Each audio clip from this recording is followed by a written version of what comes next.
नमस्कार मित्रों। आज हम बात करेंगे दुनिया की सबसे बड़ी पार्टी भारतीय जनता पार्टी के नए राष्ट्रीय अध्यक्ष की। भारतीय जनता पार्टी का नया राष्ट्रीय अध्यक्ष कौन होगा, इस पर अटकलें तेज हैं।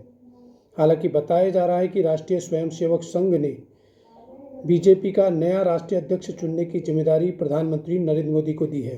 अर्थात जेपी नड्डा का उत्तराधिकारी कौन होगा, इस पर अंतिम मोहर प्रधानमंत्री मोदी की लगेगी।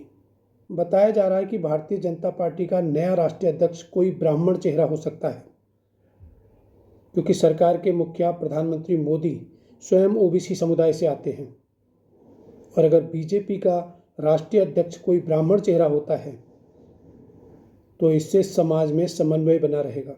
आप जानते हैं, प्रधानमंत्री नरेंद्र मोदी की प्रसिद्धि देश में ही नहीं वरन विश्व में भी प्रमुख नेताओं में है। लोग उनके लिए दीवाने रहते हैं। लोग उनकी बातों को सुनते हैं, उनकी बातों पर विश्वास करते हैं और वो जनता की नब्ज को भली भांति समझते हैं।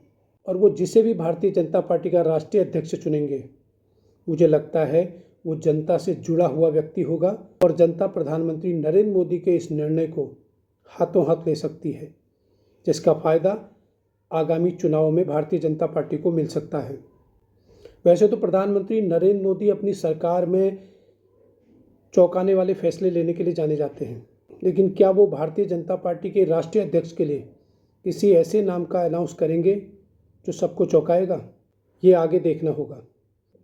वैसे भारतीय जनता पार्टी के राष्ट्रीय अध्यक्ष के लिए जिन 7 नामों की चर्चा है, उसमें प्रमुख रूप से मध्य प्रदेश के पूर्व मुख्यमंत्री और वर्तमान मोदी सरकार में केंद्रीय मंत्री शिवराज सिंह चौहान,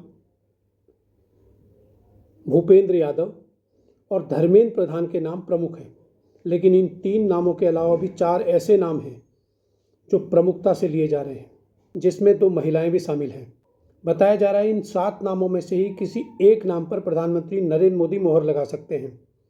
लेकिन इन 3 नामों के अलावा जिन 4 नामों पर गहनता से विचार हो रहा है, उसमें भारतीय जनता पार्टी के कर्नाटक प्रदेश अध्यक्ष और वर्तमान मोदी सरकार में केंद्रीय मंत्री प्रहलाद जोशी, तेलंगाना बीजेपी के नेता जी किशन रेड्डी, तमिलनाडु महिला भारतीय जनता पार्टी की अध्यक्ष वानती श्रीनिवासन और आंध्र प्रदेश बीजेपी की अध्यक्ष टी पुरंदेश्वरी का नाम भी प्रमुख रूप से लिया जा रहा है।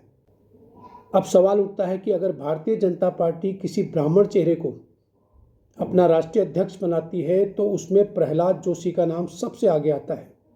5 बार से लोकसभा के सांसद प्रहलाद जोशी का दावा इसलिए भी मजबूत माना जा रहा है तो प्रधानमंत्री के विश्वास पात्र नेताओं में है। केंद्रीय मंत्री के रूप में कार्य कर रहे हैं और उन्होंने उत्तराखंड और राजस्थान का प्रभारी रहते हुए भारतीय जनता पार्टी को बड़ी जीत दिलाई है। और साथ ही उन्हें संगठन का बहुत अच्छा अनुभव है, क्योंकि वो भारतीय जनता पार्टी के कर्नाटक प्रदेश अध्यक्ष भी रह चुके हैं।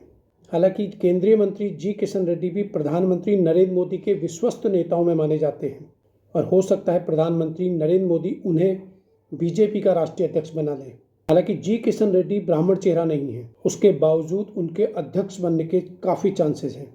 अगर भारतीय जनता पार्टी किसी महिला को अपना राष्ट्रीय अध्यक्ष बनाती है तो इस रेस में पुरंदेश्वरी से ज़्यादा वानती श्रीनिवासन का नाम आगे चल रहा है। वानती एक तमिल ब्राह्मण है, वो तमिलनाडु से आती हैं और सबसे अहम बात, अगले साल तमिलनाडु में विधानसभा चुनाव भी हैं।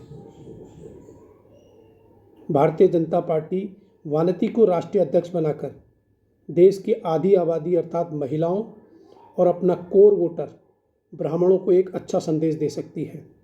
इसलिए वानती श्रीनिवासन का नाम बीजेपी के राष्ट्रीय अध्यक्ष के लिए एक मजबूत दावेदारी पेश कर रहा है। हालांकि ये सब अटकलें हैं।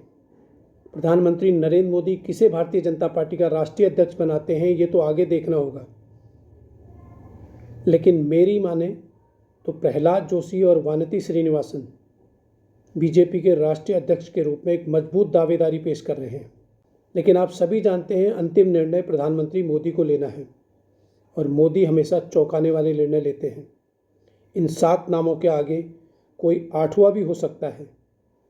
हमें इसके लिए भी तैयार रहना चाहिए, क्योंकि कहा जाता है जहां पर लोग सोचना ख़त्म करते हैं, प्रधानमंत्री नरेंद्र मोदी वहीं से सोचना शुरू करते हैं। धन्यवाद।